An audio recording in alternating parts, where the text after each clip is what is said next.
Coming to you live from the Business RadioX studio, it's Franchise Marketing Radio. Ready to revolutionize your franchise with AI? Franchise Now empowers franchises with advanced AI solutions, automatic processes, and enhanced marketing strategies. From personalized customer interactions to predictive analytics, we help you harness AI to drive growth and efficiency. Transform your franchise with the power of AI. Visit Franchise Now to learn more and take your business into the future. Now, here's your host. Welcome back, everybody. Welcome to another episode of Franchise Marketing Radio, where we explore the fascinating world of franchise ownership and innovation. I'm your host, Rob Ganley, and today is no different. We're going to take a different angle, though, and talk to a brand that's in the children's space, which I haven't done for a while, so I'm excited to talk about that. But I've got with me today Matt Kelton. He's the Vice President of Franchise Development at Children's Lighthouse. Now, they're a company dedicated to providing safe, nurturing, and an educational environment for young children, our kids, your kids. I'm a parent, so I really, really appreciate the work they do. Matt, it's great having you to the show. Welcome. Oh, thanks for having me. Excited to be here. You bet. I appreciate you. So tell me a little bit. I'd like to unpack your background a little bit and to let the guests know or the audience know a little bit more about you and how you wound up with the brand. Tell us your story and tell us a little bit about the brand then after that. Sure. So I grew up in a franchise family. My grandfather was a franchisor early, many decades ago. My dad was also the president of his franchise later. And so I grew up with franchisees and going to annual conferences and things like that. And then when I graduated from TCU going to college, they're like, we can give you money to go to law school or start a franchise. So I decided I didn't want to be a lawyer. So I started a franchise with Color Time, which is now Rent-A-Center in the rent-to-own industry. So I became a multi-unit owner there.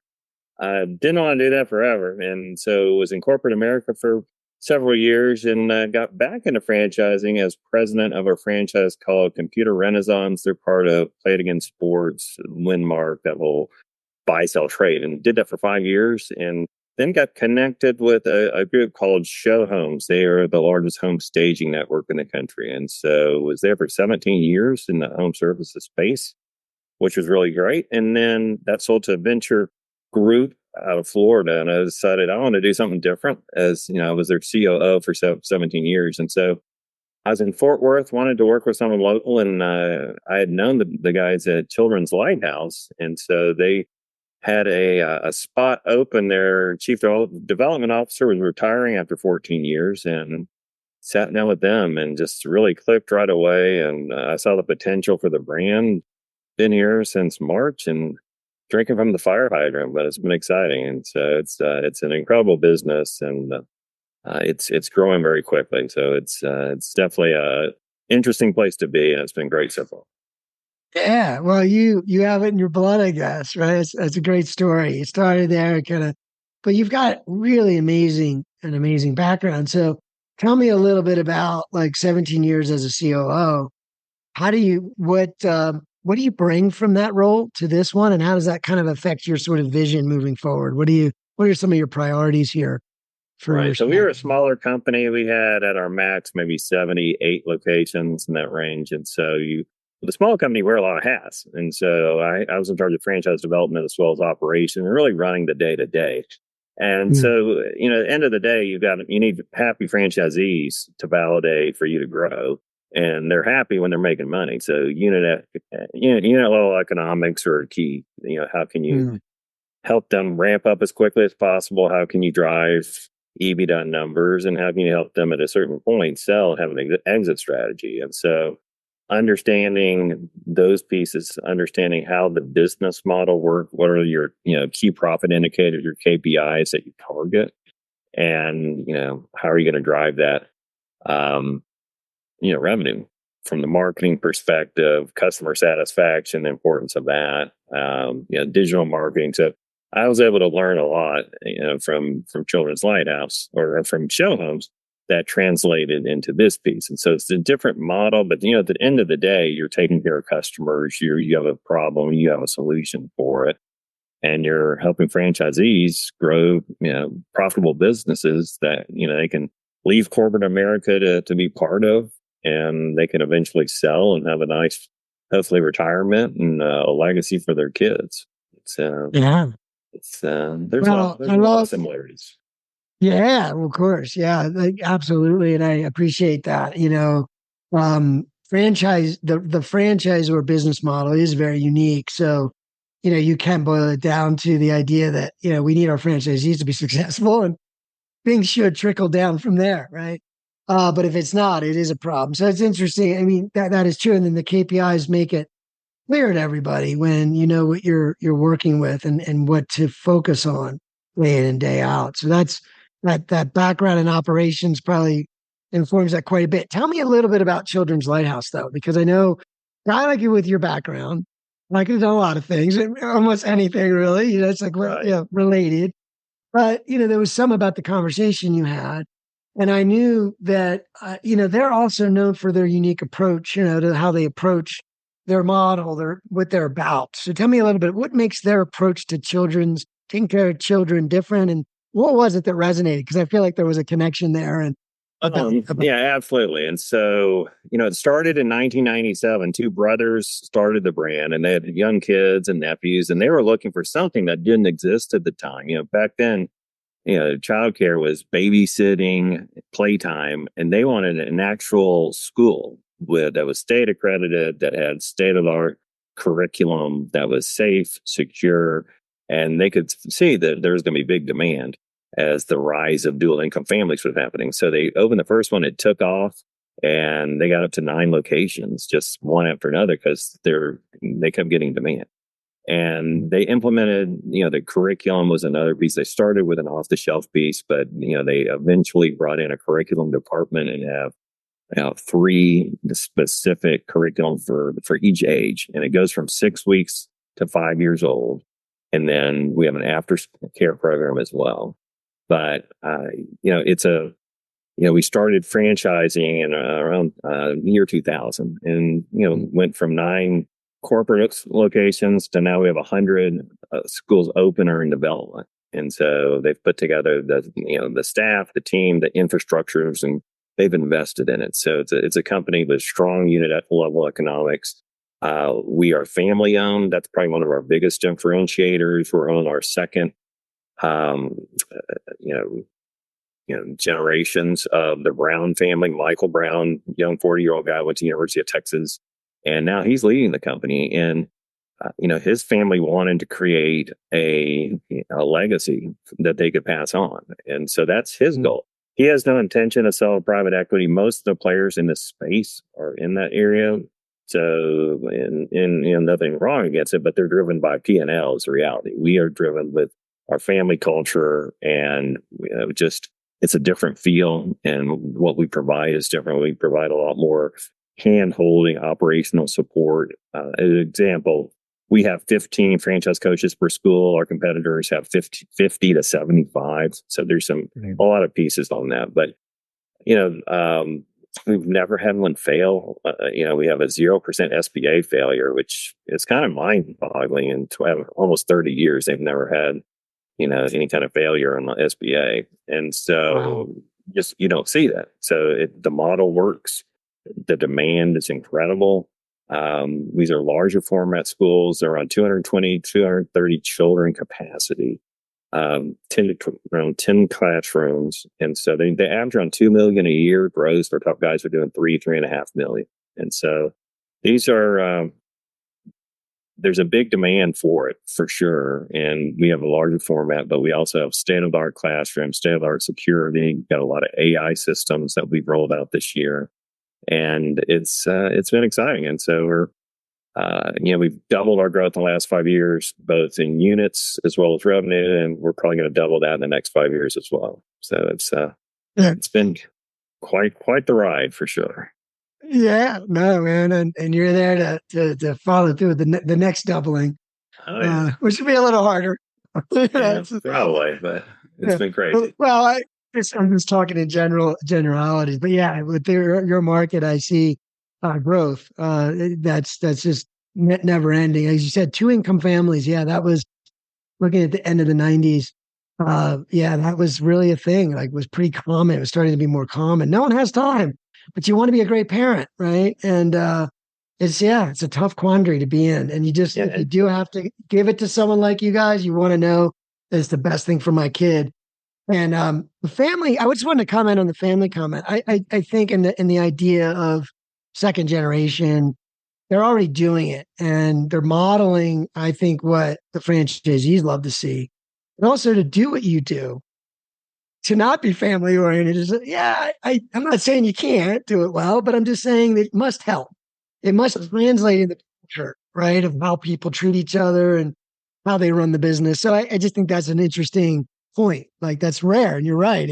And we have a lot of families who are involved. We just sold a franchise to a couple and their daughter, who this is their first job, is working in one of our schools. And they want this to be a legacy for them. And so half our franchisees are international, from India and places like that.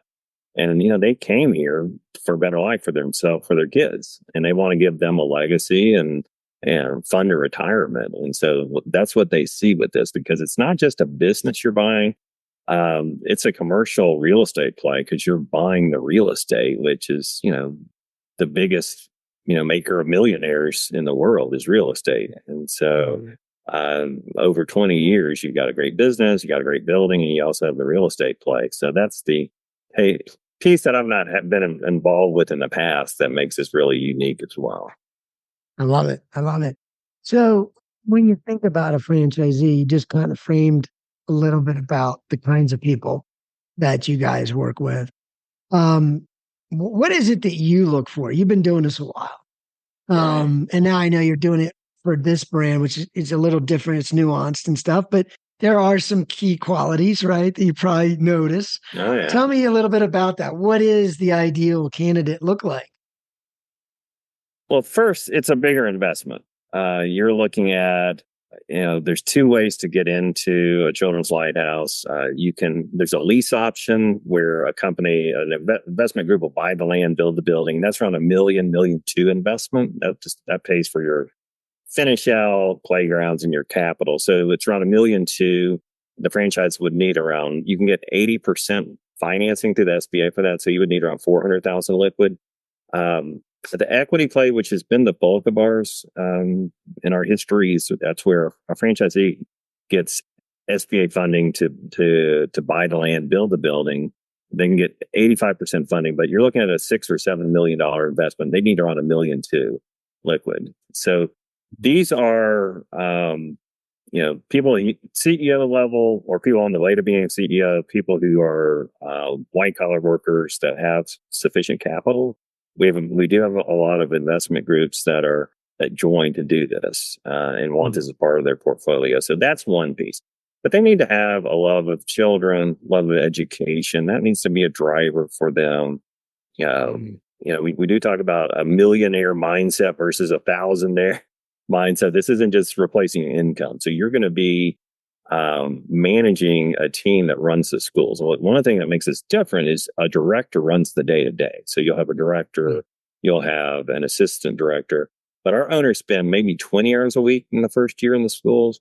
After that, 10 hours or less a week, which I've never seen in my years of franchising. And so it helps us as far as having multiple locations.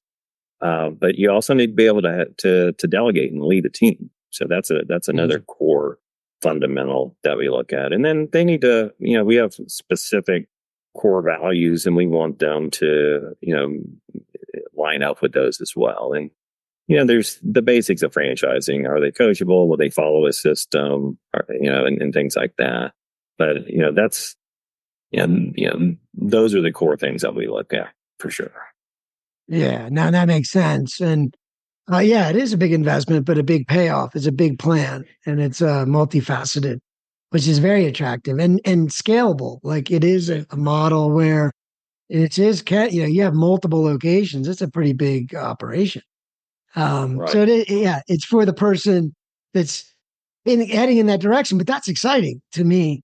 So let me just, and I also want to point out SBA for anyone that didn't pick up on that, is small business loans. So you were saying over this whole time, you've never had one failure with a loan. And that is pretty amazing. Like you said, 0% failure in a business startup. Yeah, yeah. It's a testament to franchising, but even more so to the brand. So tell me a little bit about marketing. I like to kind of, because for a lot of people, they think, yeah, I think we might have the capital. We love kids, but never really was in that building, from scratch mode, and wonder what it takes to fill a school. And so how do you approach the onboarding and the marketing aspect? What are some of the key pillars that need to be in place that first year? So it's first off, and most people aren't aware of this. It's a 2 to 3 year process from signing an agreement to finding the land, going through the whole process to get a school open. So it takes time. But towards the end of that period, we started marketing, and I will say it is the most hyper local business that I've been a part of. Almost 90% or more of our students, and parents live within 1.25 miles of a school. And so they're not driving 10 miles to go. So we want to be in like a master plan community, in a neighborhood next to a school and things like that. And so that's one piece, but we do very targeted digital marketing is a core of what we do. We have a CRM system that targets parents specifically and has email components built into it. And so a lot of this is, as far as the marketing going, is getting the leads so that we can lead to tours. And touring the schools is really, it's a sales aspect that directors lead the prospective parents and get them to sign up. And so when we start a school, we want 150 kids potentially. That's our goal before school opens. So we know we need around 400 leads that we're going to drive. And so that's one piece. But we're heavy on social media. You're 90% or more of our leads that come in are, and the decision making is made by the mom. So the mommy groups are very powerful if you look at Facebook and Instagram and things like that. So tapping into that. But we also do a lot of community events, going to school, trade shows and, community, fairs and Halloween things, all that kind of stuff. And getting the name out there definitely helps for sure. But, our number of enroll, the thing we track at is enrollments percentage and numbers. And so we just had a school in Austin open near the Tesla headquarters. And it's a 210 capacity school. And 3 weeks before it opened, they had prepaid registrations of 255 students. We've never seen anything like that. Yeah. None of them area in the Dallas area, just like them. And it's just, there's such incredible demand right now. And, coming out of real estate, I can just tell you almost universally prices for real estate have doubled in the last 5 years. I mean, average house is $500,000. There are a lot of areas where starter homes are $1 million. So the need for dual income families is going to continue to explode. And a new stat just came out, 2 out of 3 children are in childcare. Which you think about, it's pretty jaw-dropping because there's an emergency going on right now because there aren't enough spots for kids, especially at the premium level. And so that's why we open these right now, and they're filling up really quickly. And we've got schools with literal multi-year waiting lists. Women find out they're pregnant, and they register their child for us. And so it's kind of a phenomenon that's happening right now nationally. Wow. Well, that makes it attractive.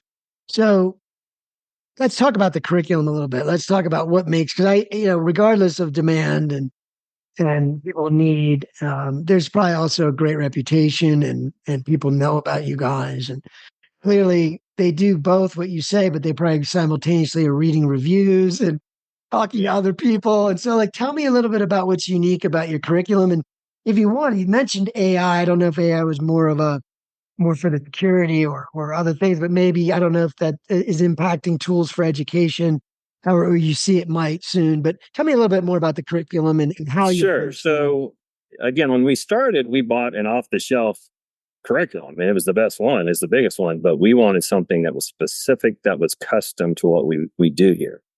We had one curriculum for everything. And so we have a curriculum department led by a PhD, and we've got multiple people who are either have their PhD or on their way to getting it. in that department. And so we have it's 3 different curriculum, one for each age group. There's, it starts at 6 weeks. So that goes to toddler. We have a complete preschool, and then we have an after school curriculum. So we have 3 different curriculum at the school, and we are recognized. Our curriculum is accredited by Cognia, the leading education group in the United States. Our director is on the board of Cognia. And so we really feel like it is, head and shoulders above the competition. It's got some Montessori, but it's beyond just play based. And we had a school in Dallas Fort Worth where the kids who just graduated preschool, 80% were placed in the gifted and talented programs. And so those are the kind of things parents are looking for, because it's not cheap, frankly, to go and do our program through the whole time. And so, one thing that really makes us different, because our competitors have decent curriculum. I'm biased. Ours is the best, but ours is also, we spend a lot of time on our character values. And so we're not just teaching about reading and writing and basics of curriculum, but we're teaching them about, kindness and patience and different virtues. We have new cartoon characters with plush toys that are all, character of the month that we're rolling out right now. So we want them to be good people, good citizens of the world. And so we spend a lot of time on that. We're also rolling out a program where we're teaching them about nutrition, teaching them. It's scary to think about this, but there are kids going into kindergarten who are not potty trained. So we have a potty training curriculum now, believe it or not. And so those are different pieces that we do. And so we've had children who didn't know their ABCs who end up reading at level 2 and beyond before they go to kindergarten. We've had a kid who went through our entire program, then published a book at 13 years old, going through our system. And so those are things that really make franchisees feel good when they're making such an impact on kids today. And so that's a big piece. Now, as far as the artificial intelligence, that's more on the security, and it's kind of, it's interesting and scary in a sense, but it can do things. Just for example, like if a student somehow, is left outside on a playground, it will notify the whole management team that happened. If a teacher leaves a classroom, there'll be a notification. If a gun is detected, it'll notify the police. If a different license plate that's not registered with us, it will also register the authorities. So there's a lot of things like that. We've got a lot of technology. We've got 2 cameras and the live feeds that the parents can watch their children at all times. And so there's just every classroom has multiple tablets. And so just an example, mom drops her child off on a Monday. The child's crying. The mom leaves, driving to work. She's got tears in her eyes. So within 5 minutes, the kid's laughing. They can take a picture of the tablet, text the picture of the mom of their laughing child, so she feels good the rest of the day. So their child is with us, honestly, longer awake hours than at home. So we want to make sure that it's safe, secure, it's a second home, but they also have access to see the kids anytime as well. So those are all things that are really important. The safety is our number one aspect that we look at. And so AI is going to continue to be a bigger part of, I think, the world, but especially in the childcare space. Yeah. So let me just think this through. So like you just shared a lot of really impressive, and I'm just thinking, it kind of needs to be that in the world we live in. And but it's great to hear, because my kids are older now, and I did go through this a little while back, and but they weren't as advanced with security. And I love what you described. Good. Like I said, AI is a great thing, and it'll do good things. That's more good than bad, right? Yeah, that's true. Yeah. So that's good that it's protecting the kids in that sense. But this might be a more difficult question. I know you're just joining the brand, but is there anything that you've noticed about the team, the brand itself, the leadership team, that a core belief that they hold, that they often feel is overlooked in the industry, like misunderstood? And maybe it has something to do with curriculum or security, but is there anything that they're always trying to bring out and make sure people understand about the brand that's maybe a little unique? So and again, I don't want to bash competition, but there is such a big difference between what we do in a private equity play. And we've had people from these different companies, and they're so driven by unit economics that literally they will count the number of chicken nuggets a kid will get. So we don't. That's not something we do. It's really about what does it take to get that child to the next level? How can we take care of them? How can we nurture them? We talk a lot about bridges to the future. We're the bridge between school or home and school, but also from school to their future in the world. And so helping mold those children is something we're really we take seriously. The security is something we really take seriously. The character values we spend a lot of time on that aspect as well. And so, it's just there's a family vibe that you get here, a family feel. That was one of the things that really attracted me to the business. And it's our fees are less. I mean, that's a big that's when comparing ourselves again to just as example, we have a 0.5% national ad fund to pay for marketing tools and PR and things like that. We've got competitors that are 4% or 6%. So you're looking at 75, 85,000 more a year just in those fees right there. And we want those funds to go directly to our franchisees. So we've never raised fees to that kind of extent. And so we spend a lot of time on how can we help our franchisees drive profitability. We've rolled out a lot of system like Profit Keeper to analyze their P&Ls and compare and benchmark against their other locations. And so driving, EBITDA numbers and, helping raise the value of the system. And, as we grow, their investment will be more. And there's that saying about rising tides rise all boats and things like that. And so I think, we're at 150 million, we'd love to be at $1 billion at a certain point, but I think those are all good things. But I think what won't change is our focus on our culture, taking care of the kids, the character values and security. And so those are kind of the cornerstones of, our brand promise that we have on all of our cards about helping kids live happy, healthy lives with a love of education. And those are kind of the key pieces that we look at. Sure. Yeah, no doubt. Yeah. And you made a comment I think is really important, like, for those that don't fully understand, but I think that's really responsible what you were saying, because you said something about the national ad fund being at a certain level. And the first thing that triggered in my head was what you said earlier about, man, we're overbooking before we open. It's a make the local business. Like these folks are going to do pretty well with that sort of approach. So you have to balance what the priorities are and what makes the most impact. And I just feel like if you do just inflate that, and it's sort of an indirect benefit, but it's more challenging for them to give back to their community or their kids, or just, zero in more. And I just think, why, if you're in that environment where it's almost word of mouth, maybe some Google reviews, but it's like, that's the kind of marketing that's going to really impact their operation.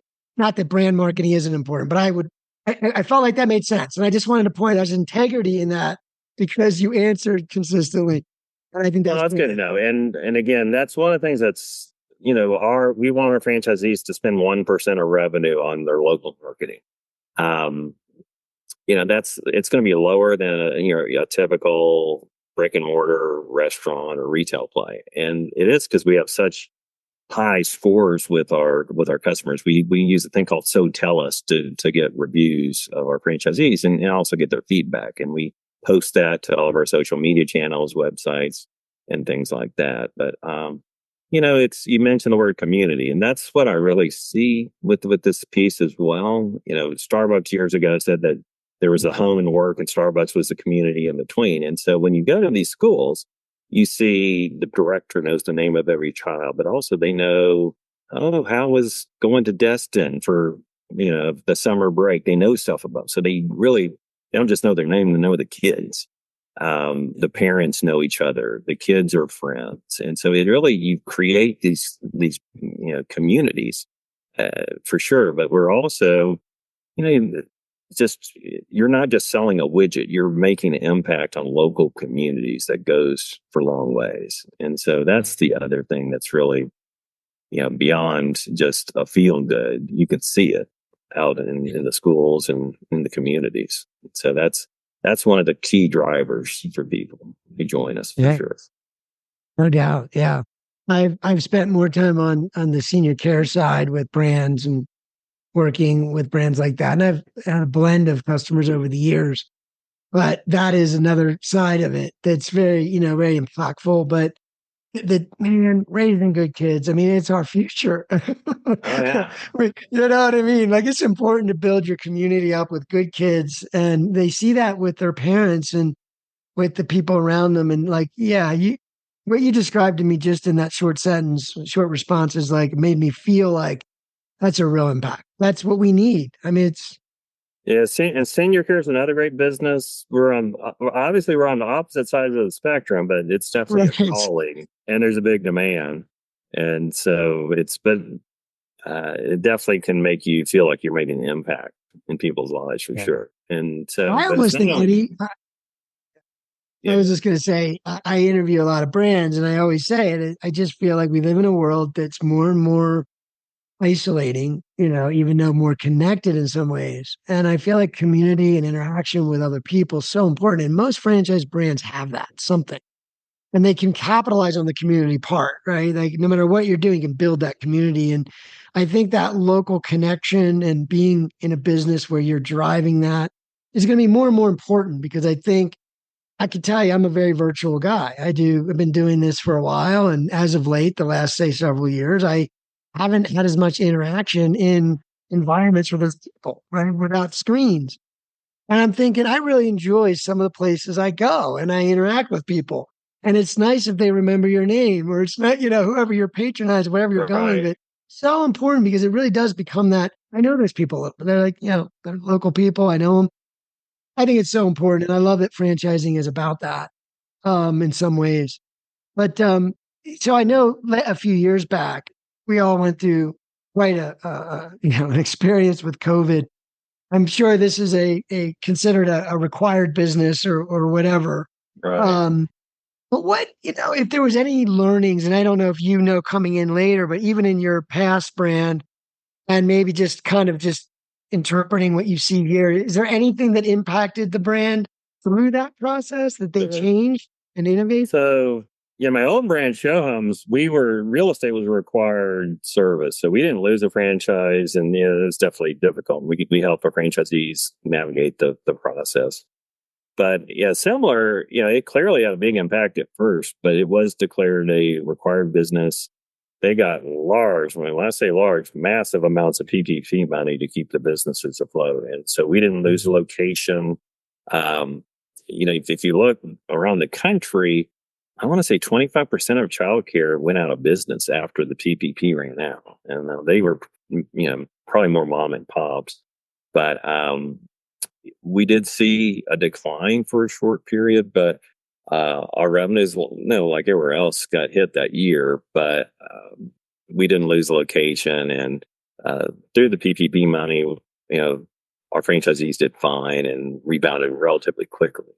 And so, that was, I'm hoping, a once in a lifetime situation. But, when you compare it to some of the other industries like gyms and different kinds of restaurants that lost large numbers of their franchisees, I feel like we were pretty blessed. But the reality is, childcare, you're going to have it in good times or bad times. And so we were a core piece of that. And so, and we did all the things as far as maintaining masks and all the different, criteria that were there. But it's, I'm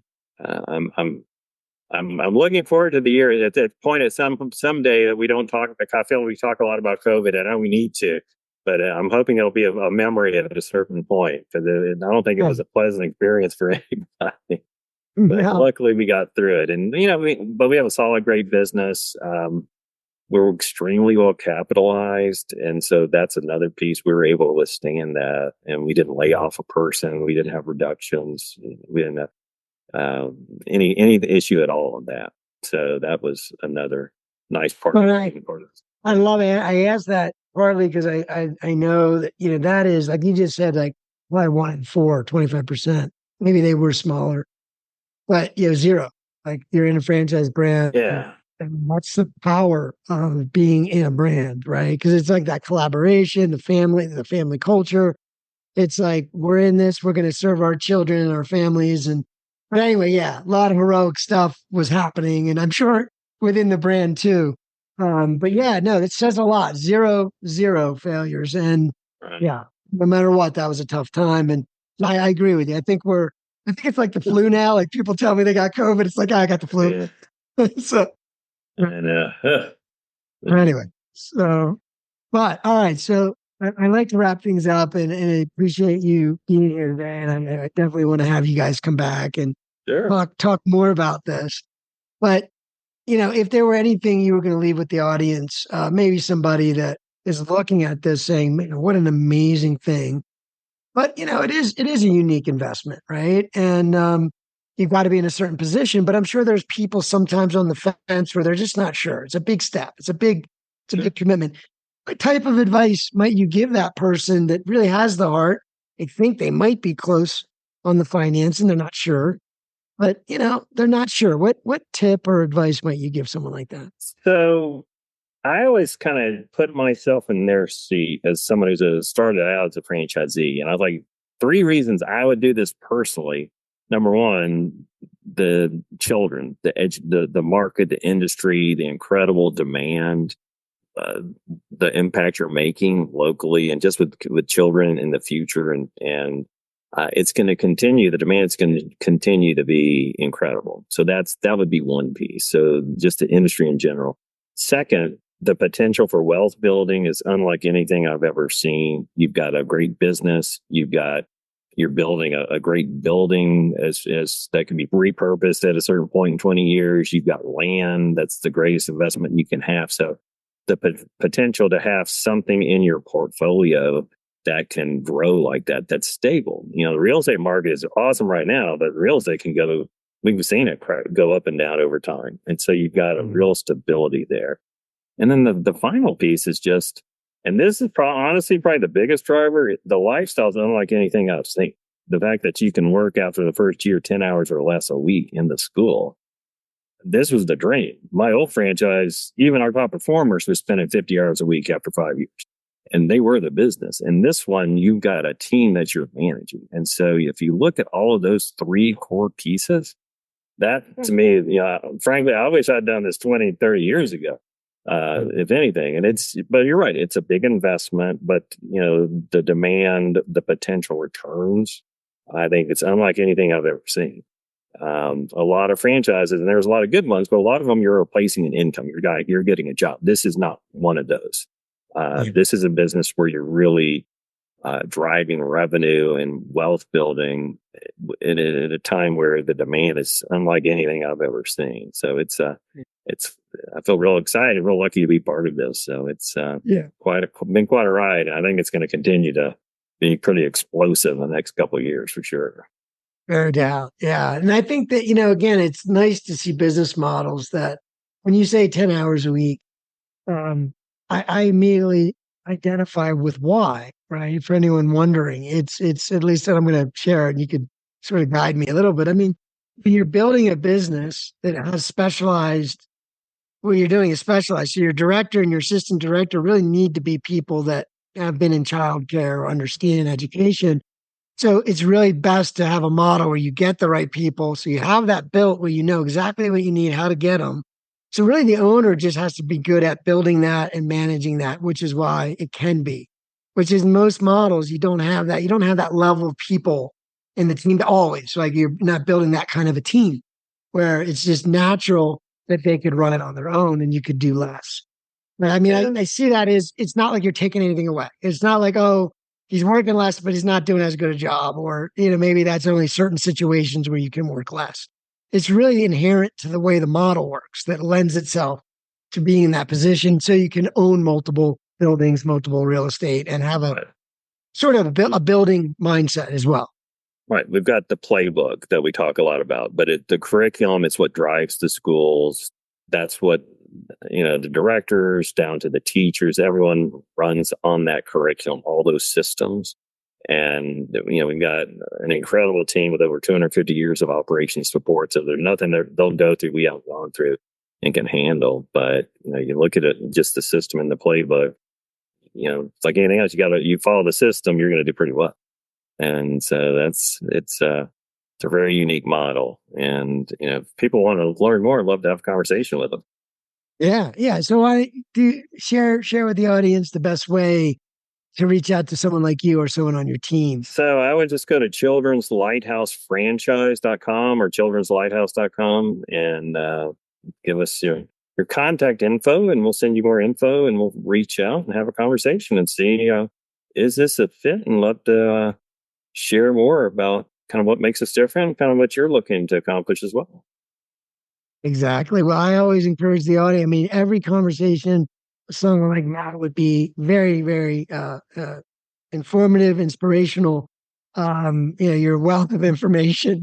So it's your job to kind of coach and consult, right? As part of it. So it's a great opportunity for anyone to learn more about what it takes, just in general. And now, Matt, you've been in the industry a long time. You really know it. Your family knows it. So great resource to have a chance to talk with your team. So I do encourage that. It's been awesome talking to you. Definitely want to talk more. So hopefully we'll have some new stories as the world evolves. But yes, I'm in agreement. It's your stuff is going to be even more and more demand. I don't see that changing. So that's all. Absolutely. Good. All right, Rob, enjoyed it. Great to meet you. It was great having you here. Thank you. You got it.